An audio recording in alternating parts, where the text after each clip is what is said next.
Remember that there really wasn't much of an atheist or skeptical movement back in the 1980s. You can watch old episodes of Star Trek and you'll see that pretty much everybody believed in something supernatural.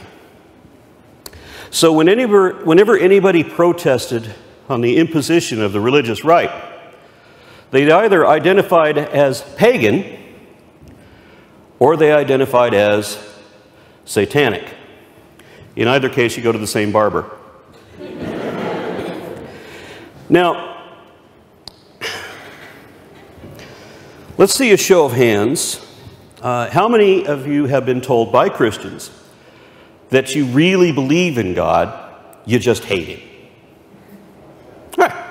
That's the Satanists, not the atheists. Christians can't tell us apart. To be fair, atheists can't always tell the difference either. Satanism is rather like Buddhism. Some Buddhists worship the Buddha as a god, others don't. The same kind of thing occurs with different types of Satanism. And the Satanists that I knew didn't believe in God or the devil. They weren't educated intellectuals. They were like these guys. They were atheists. They just didn't know what atheist was. Nobody knew what an atheist was back then.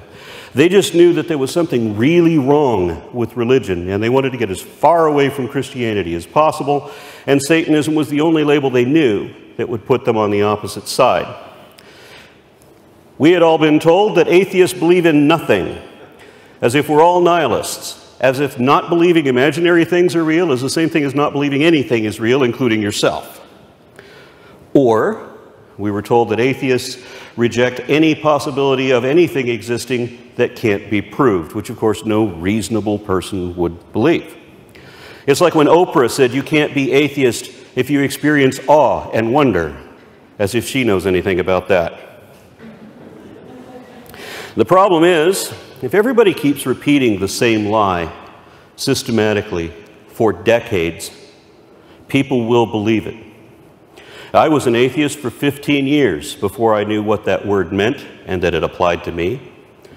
Carl Sagan lived his whole life without realizing he was atheist too, because he and I were fed the same lie. We were given definitions of atheism that were not only false, but very stupid. So most atheists refer to themselves as agnostics instead. And anyone who calls themselves agnostic now is atheist. They just won't use that label because they've been conditioned to execrate it. Lying to atheists about what atheism is and smearing that label such that most atheists refuse to use it is one of the most successful suppression campaigns the religious right ever had, because it keeps our demographic really low in the polls.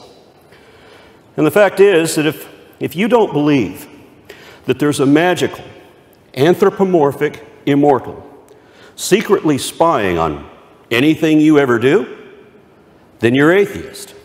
Even if you're agnostic about that, you're still atheist. Most atheists are agnostic. You can be an agnostic theist or a Gnostic atheist, but the other way around is much more common. Sadly, being atheist does not mean you're necessarily a learned academic scholar or that you're a rational, skeptical epistemist. Some atheists may believe in other forms of supernatural woo, but just not God's, because that's the only thing the definition applies to. A belief is a conviction, and a lack of belief is a lack of conviction. So if you're not convinced that an actual deity really exists, you're atheist. It really is that simple, and there's no middle ground here. You're either convinced or you're not, and whether you like it or not, if you can't profess a belief in God, then the A word applies. But we didn't know that back then. We were told that atheists were devil worshippers, and that if you didn't believe in a Christian God, then you were in league with Satan. I've often heard people say that if it didn't come from God, it's of the devil. And when I was a kid, everything was of the devil. Sex and drugs and anything that tasted good or felt good or made life interesting or fun, the devil did it all. So we listened to what they told us was the devil's music, and we sold our soul for rock and roll.